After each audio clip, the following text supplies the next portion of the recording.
So you want to start by getting yourself an old sweater. It's just kind of a red festive one. And then you want to lay out the basic shape that you want to cut. You can do pretty much any shape you want, or I do have a template for this one at thewoodlandelf.com/pattern/stocking. And this one I'm laying it so that the design on the sweater will be down the leg of the stocking and then the toe will be plain.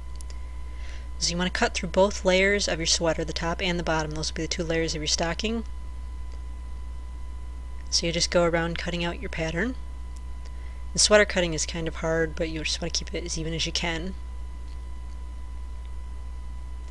So then once you've got the two pieces of your sweater, you want to lay them so that the insides, or so that the outsides are on the inside. You want the right sides together.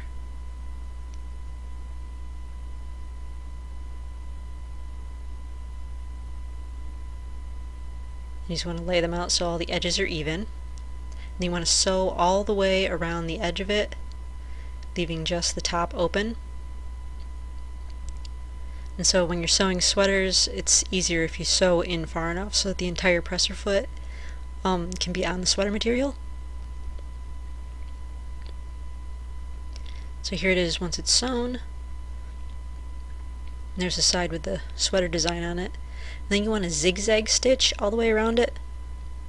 Again, leaving the top open. And that will help keep the sweater from unraveling, because they tend to unravel there. So just zigzag all the way down that. And the cool thing about when you zigzag stitch a sweater is that it gets kind of these little ruffles in it. So you might want to actually do the zigzag on the outside. I chose to do it so it'll be hidden on the inside for this one, but you can leave it on the outside if you want the zigzag. To then get a second sweater of a different color, I'm using white, and I'm going to use the bottom because that way the edges of it won't unravel. So you just want to lay the top of your stocking, the open end of it, you want to lay that out on your sweater where you're going to cut it. And then you'll just cut right around that. You cut out a rectangle.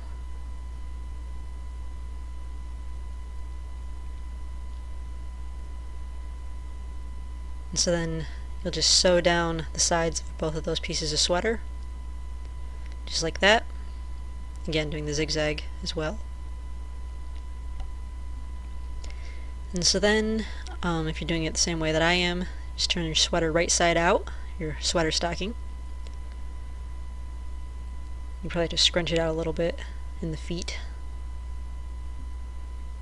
And then take the little rectangle you just sewed, and you want the rectangle to still be inside out, but the stocking to be right side out. And you're just going to sew the rectangle to the stocking all the way around the top.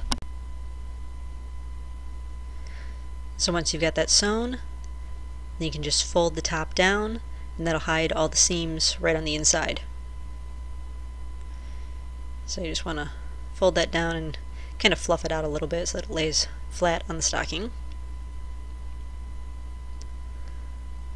And the bottom edge of it there is the bottom of the sweater, so that way it won't unravel.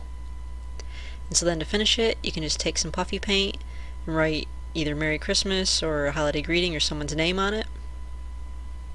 So there's the finished stocking.